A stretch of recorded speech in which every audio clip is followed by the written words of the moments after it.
Live చూద్దాం. ఏది కూడా కవితకు అనర్హం కాదు, కుక్కపిల్ల కవితకు అనర్హం కాదని శ్రీశ్రీ గారు చెప్పినట్టు ఈరోజు నరేంద్ర మోడీ గారి ప్రభుత్వంలో అగ్గిపెట్టే, సబ్బు బిల్ల, అగర్బత్తి కూడా జిఎస్టీ బారి నుంచి తప్పించుకోలేదు.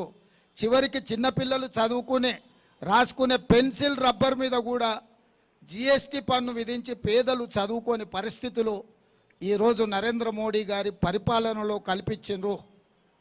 ఇట్లా చెప్పుకుంటూ వెళ్తే ఈ ప్రభుత్వం యొక్క దోపిడీని ఎన్ని రోజులైనా చెప్పొచ్చు. ఇదే కాకుండా ఇంకొక ముఖ్యమైన అంశం నేను గుర్తు చేయదలుచుకున్నా. 1947 15 ఆగస్టు నుంచి 2014 వరకు దాదాపుగా 67 సంవత్సరాలు 14 మంది ప్రధానమంత్రులు చేసిన అప్పు 55 లక్షల కోట్లు. 2014 నుంచి 2024 వరకు నరేంద్ర మోడీ గారు ఒక్కరే చేసిన అప్పు 113 లక్షల కోట్లు. 14 మంది ప్రధానమంత్రులు చేసిన అప్పు కంటే ఒక్క నరేంద్ర మోడీ గారే మోర్ దాన్ డబుల్, రెండింతల అప్పులు చేసిండు. ఈరోజు దేశం మీద ఉన్న అప్పుల భారము 168 లక్షల కోట్లు.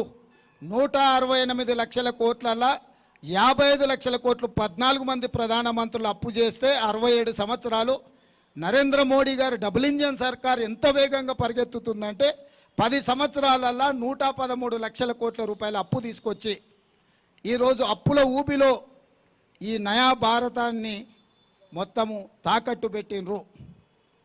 ఇట్లా ప్రతి రంగంలో పోర్టులు కావచ్చు, ఎయిర్పోర్టులు కావచ్చు, జాతీయ రహదారులు కావచ్చు, లేకపోతే పబ్లిక్ సెక్టర్ యూనిట్స్ నవరత్నాలు కావచ్చు, 60 లక్షల కోట్ల రూపాయల ఆస్తులు ఆనాడు కాంగ్రెస్ పార్టీ సృష్టిస్తే వీటన్నిటిని కూడా కార్పొరేట్ కంపెనీలకు 6 లక్షల కోట్లకు తెగనమ్మేసిండు. అది ఎల్ఐసి నుంచి మొదలు పెడితే ప్రతి సంస్థను 60 సంవత్సరాలు కష్టపడి కాంగ్రెస్ కూడబెట్టిన ఆస్తులను మొత్తాన్ని నరేంద్ర మోడీ గారు 10 సంవత్సరాలల్లా మొత్తానికి మొత్తం కార్పొరేట్ కంపెనీలకు అమ్మేసి డబుల్ ఇంజన్ అంటే అదానీ ప్రధాని డబుల్ ఇంజన్ లాగా ఈ దేశాన్ని పట్టి పీడించి ఈరోజు ఈ దేశాన్ని దోసుకున్నారు. ఇవన్నీ ఛార్జెస్ ఈరోజు భారతీయ జనతా పార్టీ మీద, నరేంద్ర మోడీ గారి మీద సూటిగా కాంగ్రెస్ పార్టీ ఆరోపణ చేస్తుంది. ఇక రిజర్వేషన్ల విషయానికి వస్తే రాజ్యాంగంలోనే పొందుపరిచి కాంగ్రెస్ పార్టీ డాక్టర్ బాబాసాహెబ్ అంబేద్కర్ గారు ఆలోచన చేసి విద్యా, ఉద్యోగ అవకాశాలతో పాటు రాజకీయ రిజర్వేషన్లు ఎస్సీ ఎస్టీలకు రాజ్యాంగబద్ధంగా హక్కు కింద కల్పించారు. ఆ తర్వాత మండల్ కమిషన్ ద్వారా ఓబీసీలకు కూడా రిజర్వేషన్లు ఇవ్వాలి, 52% జనాభా ఉన్నారు, ఓబీసీలకు రిజర్వేషన్లు ఇవ్వాలని మండల్ కమిషన్ రికమెండేషన్ను ఆనాడు పరిగణలోకి తీసుకుంటే సుప్రీంకోర్టు చివరికి అన్ని రిజర్వేషన్లు కలిపి వర్టికల్గా 50% దాటకుండా ఓబీసీలకు కూడా రిజర్వేషన్లు ఇవ్వండి అని చెప్పి ఆనాడు 27% వరకు ఓబీసీలకు రిజర్వేషన్లు ఇవ్వచ్చని 9 మంది జడ్జిలు కలిసి సుప్రీంకోర్టు తీర్పిచ్చింది. ఇవాళ ఎస్సీ ఎస్టీ రిజర్వేషన్లకు రాజ్యాంగబద్ధంగా రక్షణ ఉంది. ఓబీసీ రిజర్వేషన్లు కూడా 27% ఇవ్వడానికి కోర్టు అనుమతి ఉంది. ఇక్కడే భారతీయ జనతా పార్టీ కుట్ర చేస్తుంది. ఎస్సీ ఎస్టీలు ఓబీసీలు ఈ దేశంలో ఉన్న వాళ్ళు అప్రమత్తంగా ఉండాలి.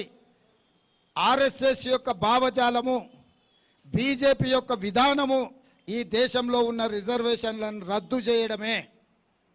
భారతీయ జనతా పార్టీ ఆర్ఎస్ఎస్ యొక్క ఎజెండాను గతంలో అమలు చేసింది.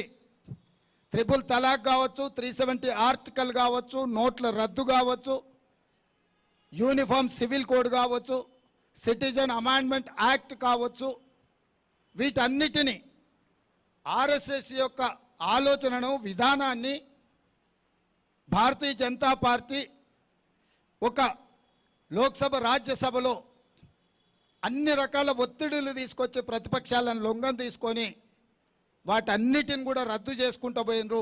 ఇది గత చరిత్ర మన కళ్ళ ముందు సజీవ సాక్షిగా నిలబడ్డది.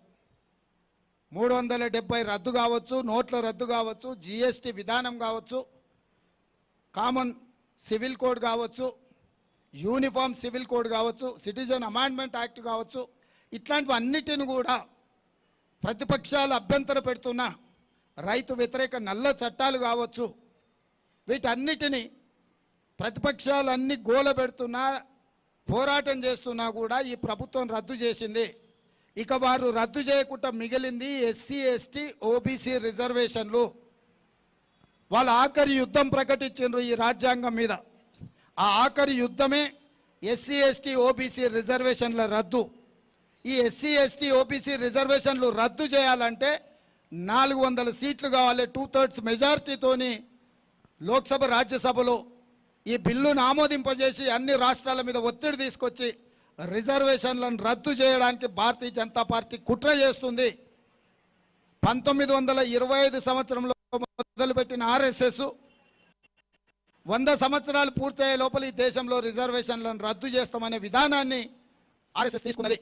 2025కు 100 సంవత్సరాలు ఆర్ఎస్ఎస్ ఆవిర్భవించి పూర్తి కాబోతుంది. కాబట్టి రిజర్వేషన్లను రద్దు చేయాలన్న పట్టుదలతోని ఆర్ఎస్ఎస్ ఉన్నది.